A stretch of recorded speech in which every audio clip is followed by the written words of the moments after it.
السلام علیکم ورحمۃ اللہ تعالی وبرکاتہ۔ نحمده ونصلي ونسلم على رسوله الكريم اما بعد فاعوذ باللہ من الشیطان الرجیم بسم اللہ الرحمن الرحیم ان اللہ وملائکته یصلون علی النبی یا ایہا الذین آمنوا صلوا علیہ وسلموا تسلیما اللهم صل على سيدنا ومولانا محمد معدن الجود والكرم وآله الكرام وابنه الكريم وبارك وسلم صلاة وسلاما عليك يا رسول الله صلی اللہ تعالی علیہ وسلم۔ سورہ فاتحہ کی آیت نمبر 5 اہدنا الصراط المستقیم کی تفسیر جاری ہے۔ اس کا معنی ہوتا ہے ہم کو سیدھا راستہ چلا۔ اس میں ایک لفظ آیا ہے وہ ہے الصراط۔ الصراط کا معنی ہوتا ہے راستہ۔ اس کے بارے میں کہتے ہیں کہ یہ شرط سے بنا ہے جس کے معنی ہے نگل لینا۔ تو اب سوال یہ ہوتا ہے کہ شرط سے بنا ہے اور شرط کا معنی جب نگل لینا ہوتا ہے تو پھر راستے کو صراط کیوں کہا جاتا ہے؟ جواب، چونکہ راستہ مسافر کو اس طرح اپنے اندر لے لیتا ہے جیسے کھانے والا لقمے اور نوالے کو اپنے منہ میں لے لیتا ہے، نگل لیتا ہے۔ تو گویا کہ یہ معنی کے اندر، لغوی معنی کے اندر مناسبت اس طرح پائی جاتی ہے، اس لیے راستے کو صراط کہتے ہیں۔ اور اصطلاح میں، اصطلاح کا مطلب کیا ہوتا ہے کہ ٹرم، اہل فن جو مفسرین ہیں یا لغت مفسرین کے نزدیک یا اصول تفسیر کے جو ماہرین ہیں ان کے نزدیک اس کا مطلب کیا ہوتا ہے اور اس سے مراد کیا ہے؟ کہتے ہیں اصطلاح میں صراط اس شارع عام یعنی اس عام اور وسیع راستے کو کہتے ہیں جس میں چند آدمی مل کر چل سکے۔ بڑا راستہ ہونا چاہیے، چوڑا راستہ ہونا چاہیے جس میں سب لوگ، مختلف لوگ مل کر چل سکیں، تو اس کو صراط کہا جاتا ہے۔ وہ تنگ گلی یعنی سکڑی گلی، چھوٹی سی گلی اور وہ کوچہ کہ جس میں چند آدمی مل جل کر چلنے کی جس میں گنجائش نہ ہو، تو اب ایسی گلیوں کو یا ایسے کوچوں کو ہم صراط نہیں کہہ سکتے۔ صراط کس کو کہیں گے؟ چوڑے راستے کو جس میں چند لوگ مل کر آسانی کے ساتھ چل سکتے ہیں، وہ ہوتا ہے صراط۔ اور چھوٹی سی گلی ہے، تنگ گلی ہے کہ جس میں چند لوگ مل کر نہیں چل سکتے، اس کو صراط نہیں کہا جائے گا۔ تو چونکہ دعا سب کے لیے مانگی گئی ہے یہاں پر اہدنا الصراط المستقیم، ہم سب کو سیدھا راستہ چلا، تو پھر وہ راستہ بھی ایسا ہونا چاہیے نا کہ سب لوگ چل سکیں۔ سب کے لیے دعا مانگی جا رہی ہے تو پھر راستہ بھی ویسا ہونا چاہیے۔ دیکھیں مناسبت، اور یہ قرآن مجید کی خوبی ہے، یہ کمال ہے کہ اس طریقے سے باریک باریک چیزیں قرآن مجید کے اندر بیان کی گئی۔ تو چھوٹی گلی کا تذکرہ نہیں ہے یا چھوٹے سے راستے یا کوچے کا تذکرہ نہیں، صراط لفظ لایا گیا۔ صراط بڑے راستے کو کہتے ہیں، چوڑے راستے کو کہتے ہیں، شارع عام کو کہتے ہیں۔ تو چونکہ یہاں پہ سب کے لیے دعا کی جا رہی تو پھر راستہ بھی ویسا ہونا چاہیے جس میں سب کے لیے چلنے کی گنجائش ہو، اس لیے صراط فرمانا ہی بہتر تھا۔ اب ایک اور چیز یہاں پر بیان کرتے کہ صراط، سبیل اور طریق عربی زبان کے اعتبار سے تینوں کا تقریباً ایک ہی معنی ہوتا ہے، راستہ۔ طریق کا بھی وہی معنی ہے، راستہ۔ سبیل کا بھی معنی ہوتا ہے راستہ، فی سبیل اللہ بولتے ہیں ہم لوگ، اللہ کی راہ میں، اللہ کے راستے میں۔ تو سبیل کا معنی بھی راستہ اور صراط کا معنی بھی راستہ۔ تو سوال یہ ہے کہ یہاں پہ طریق کیوں نہیں کہا گیا، یہاں پہ سبیل کیوں نہیں کہا گیا، صراط ہی کو کیوں لایا گیا؟ تو اس کا جواب دیتے ہیں، لیکن اس جگہ پہ صراط اس لیے بولا گیا کہ پل صراط یاد آ جائے۔ پل صراط سمجھے آپ لوگ؟ جہنم کے اوپر جو پل بنا ہوا ہے اس کو صراط کہا جاتا ہے، پل صراط کہا جاتا ہے۔ اور اس کے بارے میں آپ نے سنا ہے کہ وہ بال سے زیادہ باریک اور تلوار سے زیادہ تیز ہے۔ تو لوگ اپنے اعمال کے مطابق رفتار کے ساتھ وہاں سے گزریں گے پل صراط سے، جس کے جیسے اعمال۔ اگر کوئی بہت نیک متقی پرہیزگار ہوگا تو بجلی کی طرح گزر جائے گا، پتہ بھی نہیں چلے گا، ابھی یہاں ابھی وہاں، اس طریقے سے پہنچ جائے گا۔ اور کسی کے اعمال اچھے ہیں تو اتنے زیادہ اچھے نہیں ہیں کہ وہ اللہ کے ولیوں میں شمار ہو، تو اس کی رفتار اس اعتبار سے ہوگی۔ اور کوئی گنہگار ہوگا وہ دھیرے دھیرے گزرے گا، مومن ہے، ایمان والا ہے، لیکن تھا گنہگار تو وہ دھیرے دھیرے گزرے گا، تیزی کے ساتھ نہیں گزر پائے گا۔ اور کافروں کا حال یہ ہوگا کہ وہ کٹ کٹ کے جہنم میں گر جائیں گے، وہ گزر ہی نہیں پائیں گے، وہ کٹ کے جہنم میں، کیونکہ جہنم تو ان کا نصیبہ ہے، مقدر ہے، لکھ دیا گیا، کافر کو ہمیشہ جہنم میں رہنا ہے۔ تو یہاں پہ صراط لفظ اس لیے لایا گیا، طریق اور سبیل نہیں لایا گیا تاکہ پل صراط یاد آ جائے اور منشا یہ ہو جائے کہ اے اللہ ہمیں اس راستے پر چلا جس پر چل کر پل صراط کو آسانی سے ہم پار کر لے جائیں۔ تو یہ والا راستہ دنیا میں ہم صراط مستقیم چلیں، سیدھے راستے پر چلیں، تاکہ اس کی بدولت اور اس کی برکت سے صراط، وہ پل صراط جس کو کہا جاتا ہے، اس پر چلنا ہمارے لیے آسان ہو جائے، کیونکہ ہماری منزل مقصود تو جنت ہے۔ ہم یہاں جو راستے پر چلنے کی بات کریں صراط مستقیم، یعنی ہم سیدھے راستے پر چلیں تو راستہ کسی منزل پر پہنچنے کے لیے طے کیا جاتا ہے۔ راستے پر آدمی چلتا کیوں ہے؟ اس کو کہیں پہنچنا ہوتا ہے، تو ہم راستے پر چلنے کی جو دعا کر رہے ہیں تو یہ راستہ کون سا راستہ ہے؟ جنت میں پہنچانے والا راستہ۔ تو اس میں بیچ میں یہ سب چیزیں بھی آئے گی، وہ رکاوٹیں یا جو صراط، یہ پل صراط وغیرہ، تو اس میں ادھر بھی اشارہ ہو گیا۔ اب آگے ایک لفظ ہے المستقیم۔ مستقیم مشتق ہے استقامت سے، استقامت سے بنا ہے، اور استقامت کا معنی ہوتا ہے سیدھا ہونا۔ استقامت کا معنی کیا ہوتا ہے؟ سیدھا ہونا۔ اور ہم نے ابھی یہ ترجمہ سماعت کر لیا تو بات تو سمجھ میں آ گئی کہ الصراط المستقیم کا معنی کیا ہو گیا؟ سیدھا راستہ۔ تو سیدھا راستہ وہ ہے جو بہت جلد مقصود تک پہنچا دے، آسانی کے ساتھ اور جلدی منزل مقصود تک پہنچا دے، اور چلنے والے کو کسی طرف مڑنا نہ پڑے، کسی طرف مڑنا نہ پڑے، ادھر نہ جانا پڑے، ادھر نہ جانا پڑے، سیدھا راستہ ہو کہ اس پر چل کر آسانی کے ساتھ ہم منزل تک پہنچ جائیں۔ ٹیڑھا راستہ یا تو مقصود تک پہنچائے گا ہی نہیں یا بہت دیر میں پہنچائے گا۔ ٹیڑھا راستہ اگر ہم اختیار کریں تو یا تو اس سے ہم منزل مقصود تک پہنچ ہی نہیں پائیں گے، یا پہنچیں گے بھی تو بہت دیر میں پہنچیں گے، اور بہت دشواری سے وہ راستہ ہمیں منزل تک پہنچائے گا، جو کہ اس مثال میں ظاہر ہو رہے ہیں۔ اب یہاں پہ مصنف علیہ الرحمہ نے دو نقشے بنائے، اور اس میں ایک سیدھی لائن کھینچی ہے، بالکل ایسے سامنے کی طرف سیدھی لائن، ایک لائن ایسے جا رہی ہے اور ایک لائن ایسے دائیں طرف، ٹیڑھی، دو لائنیں ٹیڑھی ہیں۔ اور آپ دیکھیں تو منزل ہماری، سیدھے راستے سے جائیں گے تو ہماری منزل بالکل سامنے، تو سیدھے راستے سے جائیں گے تو ہم اس منزل تک پہنچ جائیں گے۔ لیکن اگر ہم نے یہ والا راستہ اختیار کیا، ٹیڑھا والا راستہ اختیار کیا، تو یہ تو منزل کی طرف جاتا ہی نہیں ہے۔ ہم جہاں جانا چاہتے ہیں وہاں تو یہ جاتا ہی نہیں، یہ تو یوں جا رہا ہے، یا یہ والا ادھر والا راستہ یہ تو یوں جا رہا ہے۔ تو اگر ہم نے یہ ٹیڑھا والا راستہ، دائنی جانب والا راستہ اختیار کیا یا بائیں جانب کا ٹیڑھا راستہ اختیار کیا تو منزل تک پہنچ پائیں گے؟ نہیں پہنچ پائیں گے۔ تو ہمیں وہ سیدھا راستہ اختیار کرنا پڑے گا۔ اور دوسرا نقشہ انہوں نے یہ بنایا ہے کتاب کے اندر کہ ایک راستہ ایسے سیدھے جا رہا ہے جو سامنے ہمیں منزل تک پہنچا رہا ہے، تو یہ ہو گیا سیدھا راستہ۔ لیکن دوسرا راستہ ایسے ٹیڑھا گھوم کے ایسا پہنچ تو رہا ہے منزل تک، وہاں پہ آخر میں مل رہا ہے منزل پر، لیکن کیسے؟ بہت ایسے گھمانے کے بعد وہ وہاں پہنچا رہا ہے۔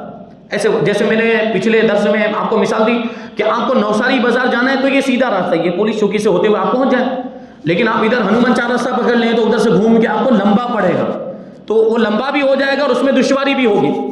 تو ہمیں کون سا راستہ اختیار کرنا چاہیے؟ سیدھا راستہ۔ تو یہ ہوا سیدھا راستہ، اور یہ جو دوسرے جو اگل بغل میں جو راستے ہیں وہ پہنچاتے تو ہیں لیکن دیر میں پہنچائیں گے یا دشواری کے ساتھ پہنچائیں گے، اور ان میں ہمیں مشکل کا سامنا کرنا پڑے گا۔ تو یہ دو چیزیں ہو گئی۔ یہاں پر انہوں نے بتایا کہ منزل، نقشہ نمبر 1 منزل مسافر، یہاں پہ یعنی سیدھا بتا رہے ہیں کہ یہاں مسافر کی منزل ہے، سیدھے راستے پہ مسافر کی منزل ہے، لیکن اگر ٹیڑھا راستہ اختیار کریں گے تو منزل تک نہیں پہنچ پائے۔ کہتے ہیں نقشہ نمبر 1، ٹیڑھے راستے مسافر کو منزل تک پہنچا سکتے ہی نہیں، اور نقشہ نمبر 2 میں آس پاس کے راستے اگرچہ منزل تک پہنچا تو دیں گے لیکن بہت دشواری سے، اس میں تکلیف کا سامنا ہوگا اور ان میں بہکنے کا بہت اندیشہ ہے۔ ابھی جیسے یہاں سے ہم کو نوساری بازار جانا ہے، اگر کسی نے ہنومان چار راستے والا راستہ پکڑ تو لیا لیکن اس کو کسی نے نہیں بتایا کہ وہاں سے وہ 4 راستے جب آوے تو وہاں سے رائٹ لینا ہے، اس نے رائٹ نہیں لیا اور سیدھا چلا گیا تو بھٹک جائے گا کہ نہیں؟ اب وہ سیدھا پہنچ جائے گا کہاں پہ؟ ڈی کے ایم کے پاس پہنچ جائے گا، تو بھٹک گیا وہ، اس کو پتا نہیں تھا کہ یہاں سے مڑنا ہے، وہ مڑا نہیں، تو ایسا راستہ اختیار کرنے میں بھٹکنے کا اندیشہ ہوتا ہے۔ تو یہ کہہ رہے ہیں بھٹکنے کا اندیشہ۔ کفر تو وہ ٹیڑھا راستہ ہے جو کبھی منزل تک پہنچا سکتا ہی نہیں، کفر۔ اور گمراہی یعنی اہل سنت و جماعت کے علاوہ دوسرے وہ گمراہ فرقے جو حد کفر تک نہ پہنچے ہوں، جیسے تفضیلی، رافضی، وہابی، جنہوں نے گستاخی نہ کی ہو، اگرچہ آخر کار مغفرت پا کر منزل یعنی جنت تک پہنچ تو جائیں گے لیکن بہت دشواریوں اور مصیبتوں کے بعد یہاں ان دونوں قسموں کے راستوں سے پناہ مانگی گئی ہے۔ یعنی کچھ راستے تو وہ ہیں جو منزل تک پہنچاتے ہی نہیں، ان راستوں سے بھی پناہ مانگی گئی، اور کچھ راستے وہ ہیں جو منزل تک پہنچاتے تو ہیں لیکن دشواری کے ساتھ پہنچاتے، ان سے بھی پناہ مانگی گئی اور دعا مانگی گئی ہے، اے پروردگار ہم کو سیدھے راستے پر چلا۔ تو اب یہاں یہ جو بات کی گئی کہ اہل سنت و جماعت کے علاوہ جو گمراہ فرقے ہیں جن کی گمراہی حد کفر تک نہیں پہنچی ہے ان کو کافر نہیں کہا جا سکتا۔ جیسے وہابیوں میں بھی آپ دیکھیں، جماعتیوں کے اندر بھی ان کی عوام جن کو عقیدے کے بارے میں کچھ پتہ نہیں ہوتا اور یہ لوگ عقیدے کے بارے میں بتاتے بھی نہیں، تو ہم ان کو کافر نہیں کہہ سکتے۔ کافر کس کو کہا جائے گا؟ جس کا عقیدہ گستاخی والا ہو یا گستاخوں کو ان کی کفریہ عبارت پر مطلع ہونے کے باوجود مسلمان سمجھے، جیسے ان کے جو گرو گھنٹا اشرف علی تھانوی، رشید احمد گنگوئی، اسماعیل دہلوی، الیاس کاندھلوی وغیرہ، انہوں نے جو کتابوں کے اندر گستاخیاں لکھی ہے وہ اس کو پتہ ہے کہ یہ گستاخی، اس کے باوجود ان کو مسلمان مانتا ہے، تو پھر یہ بھی کافر ہو جائے گا۔ لیکن ان کی عوام کو یہ سب پتہ ہی نہیں ہوتا، وہ لوگ بتاتے ہی نہیں ہیں، تو ایسے شخص کو گمراہ کہا جائے گا لیکن کافر نہیں کہہ سکتے۔ تو یہ سوچیں آپ کہ وہ گمراہ ہو گیا، ان کے بہکاوے میں آ گیا ہے، تو گمراہ ہونے کی وجہ سے اس کو دشواریوں کا سامنا ہوگا، یعنی اس کی سزا ملے گی۔ ان کے ساتھ ہوا کیوں؟ صحیح لوگوں کے ساتھ کیوں نہیں ہوا؟ اہل سنت و جماعت کے ساتھ کیوں نہیں ہوا؟ تو اس کی سزا اسے ملے گی، تو دشواری ہے، تکلیف کا سامنا ہے، لیکن ہے مومن، کافر نہیں ہے، تو آخر کا جنت میں تو پہنچے گا لیکن تکلیفوں کا سامنا کرنے کے بعد پہنچے گا۔ تو یہ چیز ہے۔ اب یہاں پہ ایک بات اور بتاتے ہیں کہ صراط مستقیم میں بہت گنجائش ہے۔ صراط مستقیم یعنی سیدھا راستہ، یہ بہت ساری چیزیں ہو سکتی ہیں، یہ دینی اور مذہبی عقیدے، معاملات اور عبادات اور اخلاق سب کو شامل ہے۔ عقیدے میں بھی صراط مستقیم ہے، اسی طرح معاملات میں بھی، لین دین خرید و فروخت، اس میں بھی صراط مستقیم ہے، عبادتوں میں بھی اور اخلاق میں، سب میں صراط مستقیم ہے۔ تو مطلب اس کا یہ ہوا کہ اے اللہ ہم کو عقیدے اور اعمال سب میں سیدھے راستے پر قائم رکھ۔ اس کی تفصیل یہ ہے کہ ہر چیز میں 3 حیثیتیں ہیں۔ بہت ہی دیکھیے پیاری بات بتا رہے ہیں، بہت اچھی بات، معلومات والی بات ہے، اس کو یاد رکھنا چاہیے۔ ہر چیز کی 3 حیثیتیں ہوتی ہیں۔ افراط یعنی زیادتی، اس کو بڑھا دینا، اور تفریط یعنی کمی، کسی بھی چیز کو کم کر دینا، اور تیسرے نمبر پر ہے میانہ روی، یعنی نہ زیادتی ہو نہ کمی ہو، درمیانی والی کیفیت، درمیان والا انداز، اس کو کہتے ہیں میانہ روی۔ تو افراط و تفریط، کبھی یہ چیزیں مناسب نہیں ہوتی، کبھی بہت زیادہ کوئی چیز ہو جائے، بہت سخت ہو جائے تو وہ بھی درست نہیں، یا بہت کمی ہو جائے تو درمیانی چیز، ہر چیز میں درمیانہ پن اور ہر چیز میں میانہ روی یہ پسندیدہ ہوتی ہے، یہ بہتر ہوتی ہے۔ اور ہمارا اسلام اور ہمارا دین، ہمارا مذہب ویسا ہی ہے۔ ہمارے مذہب کے اندر جو احکام بیان کیے گئے نہ بہت زیادہ سخت ہیں نہ بہت زیادہ آسان ہیں، جبکہ اگلی امتوں میں دیکھیں آپ، ابھی آپ کو مثال کے ذریعے سمجھائیں گے، حضرت موسیٰ علیہ السلام کی شریعت میں بہت زیادہ سختیاں تھیں، اور حضرت عیسیٰ علیہ السلام کی شریعت میں بہت ہی آسانیاں تھیں، بہت ہی نرمی رکھ دی گئی تھی۔ تو ہمارا جو مذہب ہے، مذہب اسلام، وہ دونوں سے پاک، افراط سے بھی پاک ہے، تفریط سے بھی پاک، یعنی بہت زیادہ سختیاں بھی نہیں ہیں اور بہت زیادہ آسانیاں بھی نہیں ہیں، بلکہ ہمارا جو مذہب ہے وہ میانہ روی والا ہے، اسی کو بیان کرتے ہیں۔ تمام دینوں کے لحاظ سے دین اسلام صراط مستقیم ہے، درمیانی راستہ ہے، اس لیے کہ دین موسوی میں، حضرت موسیٰ علیہ السلام کے دین میں اور ان کی شریعت میں بہت سختیاں تھیں، اور وہ سختیوں کی مثال، کچھ مثال کے طور پر کچھ سختیاں بیان کرتے ہیں۔ ان کی شریعت میں 1/4 حصہ زکوٰۃ واجب تھی، 1/4 حصہ یعنی مال کا 1/4 پورا دے دینا پڑے، یعنی کسی کے پاس اگر مثال کے طور پر 4 لاکھ روپے ہیں تو پورا 1 لاکھ روپے زکوٰۃ کے طور پر اس کو دینا پڑے گا، جبکہ ہماری شریعت میں کیا ہے 40واں حصہ، یعنی کسی کے پاس اگر 100 روپے تو صرف 2.5 روپے اس میں سے دینے ہیں، یعنی آسانی ہوئی کہ نہیں ان کے مذہب کے مقابلے میں۔ حضرت موسیٰ علیہ السلام کی شریعت کے مقابلے میں ایسا بھی نہیں کہ بالکل زکوٰۃ معاف ہی کر دی گئی، نہیں، معاف بھی نہیں کیا گیا اور اتنا زیادہ بھی نہیں رکھا گیا، 1/4 حصہ بھی نہیں رکھا گیا، بلکہ اس کو کم کر دیا گیا، تھوڑی آسانی پیدا کر دی گئی۔ تو حضرت موسیٰ علیہ السلام کی شریعت میں 1/4 حصہ زکوٰۃ واجب تھی۔ اور ایک دیکھیں انٹرسٹنگ بات، ناپاک کپڑے اور ناپاک کھال کو کاٹنا یا جلانا پڑتا تھا، کتنا سخت حکم تھا۔ یعنی کیا مطلب ہوا کہ اگر کپڑا ناپاک ہو گیا، یہاں پہ ناپاکی لگ گئی، تو اب اس کو دھونے سے یہ پاک نہیں ہوگا۔ ہماری شریعت میں کیا ہے کہ اس کو دھو دے تو پاک ہو جائے گا، ہے کہ نہیں؟ ہماری شریعت میں، مذہب اسلام میں یہ ہے۔ لیکن حضرت موسیٰ علیہ السلام کی شریعت میں کیا تھا کہ ناپاکی لگ گئی، اب اتنے حصے کو کاٹنا پڑے، اس کے پاک کرنے کا دوسرا کوئی طریقہ نہیں تھا۔ چلو کپڑے میں تو بات سمجھ میں آتی ہے کہ کپڑا اتنا کاٹ دیں گے کوئی بہت بڑا نقصان نہیں ہے، لیکن کھال کے بارے میں بھی کہہ رہے ہیں وہ کہ کھال پہ بھی اگر نجاست لگ گئی تو یہ کھال اکھاڑنی پڑے گی، کتنی سخت تکلیف ہوگی وہ کھال اکھاڑنے میں۔ تو یہ سختیاں تھیں اس کے اندر.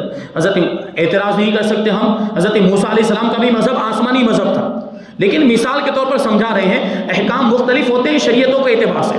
تو اسلام دین مذہب تو سب کا وہی ہے، سارے انبیاء اکرام کا مذہب جو ہے وہ اسلامی ہے، شریعتیں مختلف ہو یعنی کچھ احکام الگ الگ تھے.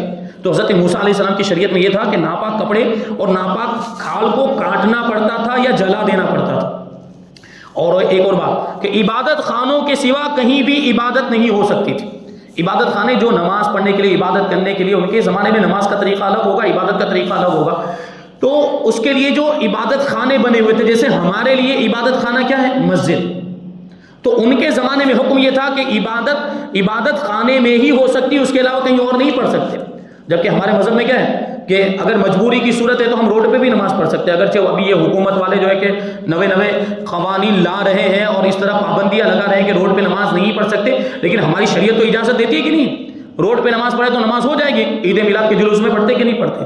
اور ویسے بھی اگر آپ کہیں سفر میں گئے اور مسجد قریب میں نہیں ہے تو آپ پلیٹ فارم پہ بھی نماز پڑھ سکتے ہیں اسٹیشن کے.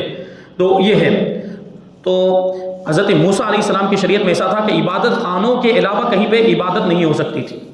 اس کے بعد ہے سخت سزا کے بعد توبہ قبول ہوتی تھی. یعنی کوئی جرم کر لیا، کوئی بہت بڑا گناہ کر لیا تو پہلے اس کو سزا دی جائے، دنیاوی سزا. پہلے اس کو دنیاوی کوڑے مارے جائے، یہ کیا جائے، وہ کیا جائے، فلاں سزا، تب جا کے اس کی توبہ قبول ہوتی تھی. جبکہ ہماری شریعت میں کیا ہے کہ کوئی دنیاوی سزا نہیں، سچے دل سے توبہ کر لی توبہ قبول ہے. کوئی کوڑے ووڑے لگائے نہیں جاتے. ہاں کچھ مخصوص جرم ایسے ہیں جن میں کوڑے لگائے جاتے ہیں. اگر اسلامی حکومت ہو تو کچھ مخصوص جرم ہے تاکہ معاشرہ خراب نہ ہو. جیسے اگر کسی نے زنا کر لیا تو اگر شادی شدہ نے زنا کیا تو اس کو سنسار کر دیا جائے گا، یعنی اتنے پتھر مارے جائیں گے کہ اسی میں مر جائے. یہ زنا کی سزا ہے. اگر شادی شدہ زنا کرے اس کی سزا زیادہ سخت ہے کیونکہ وہ شادی شدہ ہے، اس کے پاس خواہش کی تکمیل کا جائز ذریعہ موجود، گھر میں بیوی موجود، اس کے باوجود زنا کر رہا ہے تو یہ جرم بڑا ہوا کہ نہیں ہوا؟ اس لیے اس کو سنگسار کرنے کا حکم ہے. اور اگر کوئی کنوارا زنا کرتا ہے تو اس کو 100 کوڑے لگائے جائیں گے. اسی طریقے سے دوسرے گناہوں کی سزا، جیسے چوری کی سزا کہ ہاتھ کاٹ دیا جائے، یہ چوری کی سزا اسلام کے اندر بیان کی گئی ہے. یہ معاشرے کی اصلاح کے لیے کچھ سزائیں رکھی گئی ہے، ورنہ دوسرے عام طور پر جو گناہ ہو جاتے ہیں اس میں سچے دل سے توبہ کر لے تو توبہ قبول ہو جائے گی. یہ اسلام. اور بسا اوقات اسلام پر اعتراض کیا جاتا ہے کیونکہ اسلام سے دشمنی ہے لوگوں کو، لیکن حالات کبھی ایسے پیدا ہو جاتے ہیں کہ پھر ان کی زبان سے بھی وہی بات نکلتی ہے جو اسلام نے فرمایا. پہلے اعتراض کرتے تھے کہ اسلام کے اندر یہ زنا کی سزا بہت سخت ہے، کفار یہ ایسا کوڑے مارنے والی سزا نہیں ہونی چاہیے، یہ سنگسار کرنے والی سزا نہیں ہونی چاہیے، چوری میں ہاتھ کاٹنے والی سزا نہیں ہونی چاہیے. لیکن جب ریپ کے معاملات اتنے زیادہ دیکھے لوگوں نے اپنے ملک کے اندر بھی آپ دیکھیں، بلکہ آپ کو میں بتاؤں تو تعجب ہوگا، دہلی کا پوری دنیا میں پہلا نمبر آتا ہے ریپ کیسز کے معاملے میں. پوری دنیا میں، خالی ہندوستان کی بات نہیں کر رہے، پوری دنیا میں دہلی کا پہلا نمبر آتا ہے ریپ کے معاملات کے سلسلے میں. سوچیں آپ کہ کتنے یہ سب ہو رہا ہے. تو اب اس وقت لوگ مشورے دے رہے، کفار بھی مشورے دے رہے تھے کہ اسلام میں جو سزا ہے زانی کی، زنا کرنے والے کی، وہی سزا یہ ریپ کرنے والوں کی مقرر کر دی جائے.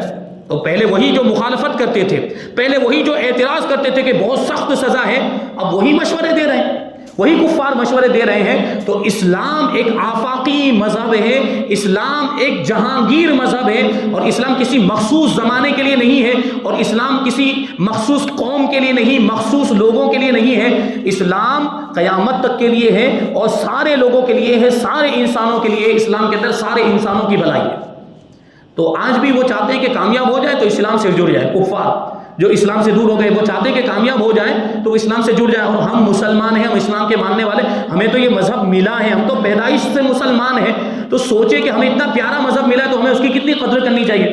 ہم مسلمان ہونے کے باوجود اسلام کی قدر نہیں کر رہے ہیں، یعنی عمل نہیں کر رہے ہیں. سیدھا جواب، عمل نہیں کر رہے ہیں. تو جو آفتیں بلائیں آ رہی ہیں یہ اسی وجہ سے آ رہی ہیں. تو بہرحال اس میں سخت سزا کے بعد توبہ قبول ہوتی تھی حضرت موسیٰ علیہ السلام کے دین میں.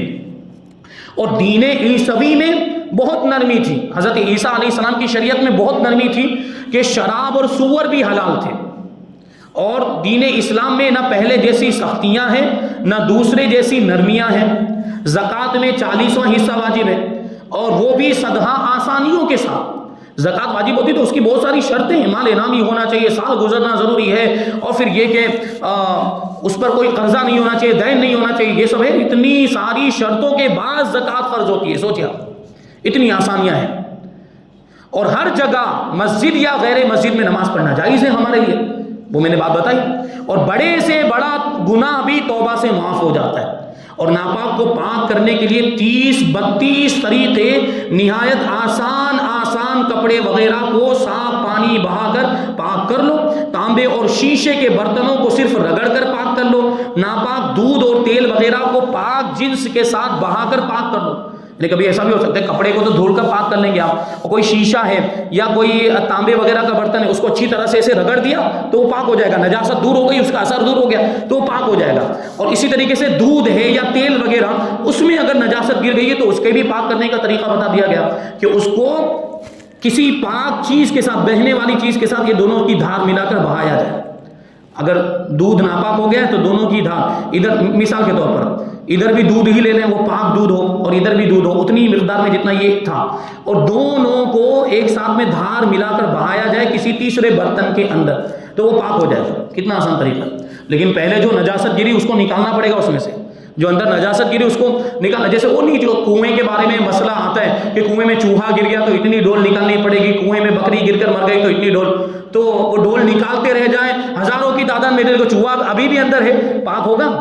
تو سب سے پہلے چوہا نکالنا پڑے گا۔ تو یہ چیز ہے۔ تو اسلام کے اندر دیکھیں اتنی آسانیاں رکھی گئی ہے۔ اور اگر پانی میسر نہ ہو تو تیمم کر کے نماز ادا کر لو۔ کہیں جنگل میں چلے گئے، چاروں طرف 1 میل کے فاصلے تک پانی موجود ہی نہیں، تو وہاں تیمم کرنے کی اجازت ہے۔ تیمم کا کیا مطلب ہوتا ہے؟ مٹی پر ہاتھ مارا، ایک بار چہرے کا مسح کیا، مٹی پر ہاتھ مارا، ہاتھوں کا مسح کر لیا، ایسے۔ یہ تیمم کتنا آسان ہے۔ پانی نہیں ہے تو تیمم کی اجازت۔ یا کبھی ایسا بھی دیکھیں، یہ تو آپ جنگل کی مثال لے لیں، جنگل میں پانی نہیں ہوتا ہے تو یہ چیز ہے کہ تیمم کرنے کی اجازت۔ کبھی آدمی شہر کے اندر موجود، اور شہر میں کثرت کے ساتھ پانی موجود ہے، حوض کے حوض بھرے ہوئے، ٹنکی کی ٹنکیاں بھری ہوئی ہیں، لیکن اس کے باوجود کبھی ایسا ہوتا ہے کہ پانی کے استعمال کرنے پر قدرت نہیں ہوتی۔ پانی تو موجود ہے، چلو جنگل میں پانی موجود نہیں تھا لیکن یہاں پانی موجود ہے، لیکن اس کے باوجود بیماری کی وجہ سے کہ اگر پانی استعمال کرے گا تو بیماری بڑھ جائے گی، یا پانی استعمال کرے گا تو مر جائے گا، ایسا اس کو اندیشہ ہے۔ یا تو اس نے خود تجربہ کر کے دیکھا ہے، یا کسی مسلمان ماہر ڈاکٹر نے جو غیر فاسق کو بتایا ہو کہ اگر آپ پانی استعمال کریں گے تو آپ کو یہ نقصان کرے گا، تو اس کو بھی تیمم کرنے کی اجازت ہے۔ یہ کتنی آسانی اسلام کے اندر رکھی گئی، وغیرہ وغیرہ۔ اور شراب اور خنزیر جو کہ عقل اور صحت کو خراب کرنے والے ہیں اور قوم میں بے غیرتی اور شر پیدا کرنے والے ہیں، ان کو حرام کر دیا گیا۔ حالانکہ حضرت عیسیٰ علیہ السلام کی شریعت میں یہ دونوں چیزیں جائز تھیں، لیکن ہماری شریعت میں ان کے فسادات کی وجہ سے، ان کی خرابیوں کی وجہ سے ان 2 چیزوں کو حرام کر دیا گیا۔ اور بھی بہت ساری باتیں ہیں جو ابھی انہوں نے یہ جو کہا کہ عقائد کے اندر بھی صراط مستقیم ہے، تو عقائد کے اندر صراط مستقیم کا کیا مطلب ہوتا ہے، اور معاملات یعنی لین دین، خرید و فروخت، اس میں صراط مستقیم کا کیا مطلب ہوگا، اور عبادات، نماز وغیرہ میں صراط مستقیم کا کیا مطلب، انشاءاللہ وہ ساری تفسیر ہم آئندہ درس میں شامل کریں گے۔ اللہ تبارک و تعالیٰ کی بارگاہ میں دعا ہے کہ جو کچھ بھی بیان ہوا اس پر ہم سب کو عمل کرنے کی توفیق عطا فرمائے، اور نور قرآن سے ہم سب کے دلوں کو روشن اور منور فرمائے۔ وما علینا الا البلاغ۔